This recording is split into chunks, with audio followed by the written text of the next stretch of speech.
नमस्कार,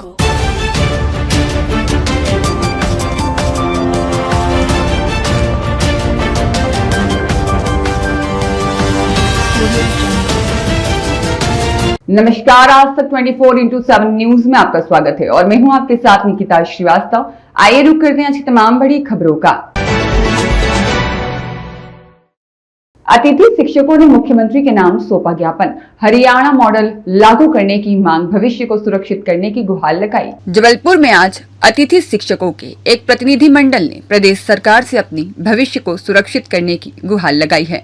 भारतीय मजदूर संघ के प्रदेश मंत्री जगन्नाथ अवस्थी के नेतृत्व में अतिथि शिक्षकों ने कलेक्टर कार्यालय पहुंचकर मुख्यमंत्री के नाम एक ज्ञापन सौंपा और मीडिया से बात करते हुए जगन्नाथ अवस्थी ने बताया कि पिछले 16-17 वर्षों से अतिथि शिक्षक प्रदेश के सरकारी स्कूलों में अपनी सेवाएं दे रहे हैं। लंबे समय तक कार्य करने के बावजूद उनका भविष्य अभी भी अधर में लटका हुआ है। उन्होंने मुख्य रूप से हरियाणा मॉडल की तर्ज पर नियमितीकरण अतिथि शिक्षकों की मुख्य मांग है। मध्य प्रदेश में भी हरियाणा सरकार की तरह नीति अपनाई जाए जिससे उनके भविष्य को सुरक्षित किया जा सके। शिक्षकों का कहना है कि भर्ती प्रक्रियाओं में उनके वर्षों के कार्य अनुभव और वरिष्ठता को उचित सम्मान मिलना चाहिए। पात्रता परीक्षा और D.Ed पास ज्ञापन में विशेष रूप से उन शिक्षकों का उल्लेख किया गया है जो पात्रता परीक्षा उत्तीर्ण कर चुके हैं और D.Ed जैसी आवश्यक शैक्षणिक योग्यता रखते हैं। महाआंदोलन की चेतावनी भी दी। शिक्षकों ने बताया कि उन्होंने SDM विनीता झारिया को अपना 26 सूत्रीय मांग पत्र सौंपा है। उन्होंने यह भी स्पष्ट किया है कि यदि सरकार उनकी मांगों पर सकारात्मक विचार नहीं करती है तो आने वाले समय में अनुमति मिलने के बाद भोपाल में एक विशाल महाआंदोलन किया जाएगा। इस अवसर पर जबलपुर जिले की अतिथि शिक्षक टीम और कई महिला शिक्षक भी उपस्थित रही जिन्होंने एकजुट होकर अपनी मांगों का समर्थन किया। स्कूल में थी इस समय मैं सबके समर्थन में, महिलाओं के समर्थन में और अपने लिए और अपने भविष्य की सुरक्षा के लिए, सुरक्षित रखने के लिए एक आवेदन देने आई हूँ या ज्ञापन देने आई हूँ जिसके समक्ष ये हम लोगों ने अपनी बात रखी है कि हम लोगों के लिए कुछ तो ऐसी नीति बनाई जाए जिसमें हम लोगों को अपना भविष्य सुरक्षित दिखाई दे और हम लोग भी अपने परिवार को अच्छे से सुरक्षित चला सकें और देश का के भविष्य के लिए भी सोच सकें। और हम लोग भी अपने बच्चों से जैसे अपने बच्चों को ज्ञान दे रहे हैं ऐसे स्कूल के बच्चों को भी ज्ञान के उनमें पूरी मेहनत कर रहे हैं देने में। हम लोग किसी मेहनत के लिए पीछे नहीं हट रहे हैं। यहाँ तक कि इवैल्यूएशन में 5-5, 6-6 बजे तक जाते हैं हम लोग वेतन की भी चिंता नहीं करते, चाहे वो हमें 2 महीने में मिले चाहे 4 महीने में, लेकिन हम लोग देश के हित के लिए, अपने बच्चों के भविष्य के लिए लगातार निरंतर प्रयासरत हैं।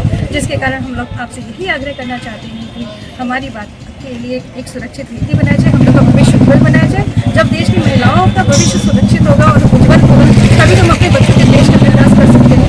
इसलिए आप लोगों से और जो सुनते हैं, जो समझ रहे हैं इस सब स्थितियों, हम लोग जो झेल रहे हैं इस समय काफ़ी सालों से परेशान है। 18 साल से हम लोग टेट क्वालिफाइड है, वर्ग 1 वर्ग 2 क्वालिफाइड है, उसके बाद भी हम लोग की कोई कहना चाहिए एक प्रकार से मजदूरों की तरह गिनती हो रही है। हम लोग अच्छे स्कूलों से और अच्छे जगह से पढ़ के आए हैं, उसके बाद भी हम लोग का ज्ञान सुरक्षित नहीं है। अपने देश के भविष्य के लिए हम अपने आप को सुरक्षित महसूस करें तो ये कैसा जीवन है हम लोगों का, बताइए।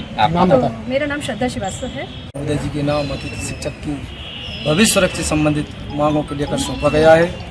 आज हमारे बीच में अधीक्षक कार्यपालिका मैडम विनीता झारिया जी उपस्थित हुई। उन्होंने हमारा ज्ञापन दिया और उनसे हम लोगों ने निवेदन किया कि हमारा 26 सूत्रीय मांगों को माननीय मुख्यमंत्री महोदय जी तक यह ज्ञापन पहुंचाया जाए।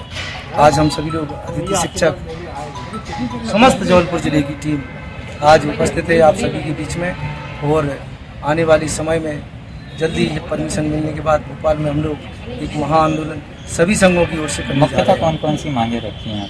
मुख्य मांग हम लोगों की हरियाणा मॉडल तर्ज पर, जैसे हरियाणा में अतिथि शिक्षकों का भविष्य सुरक्षित किया गया है और वहाँ कार्य अनुभव को वरिष्ठता दी गई है, तो हम पात्रता परीक्षा पास, D.Ed पास, ये सभी अभ्यर्थी हमारे साथी हैं जो पिछले 16-17 सत्रों से कार्य कर रहे हैं। तो हम माननीय मुख्यमंत्री महोदय जी से निवेदन करेंगे कि हरियाणा मॉडल लागू करके हम लोगों को भी मध्य प्रदेश में भविष्य सुरक्षित किया जाए। आपका नाम? हमारा नाम प्रदेश मंत्री जगन्नाथ अवस्थी, भारतीय मजदूर संघ जबलपुर।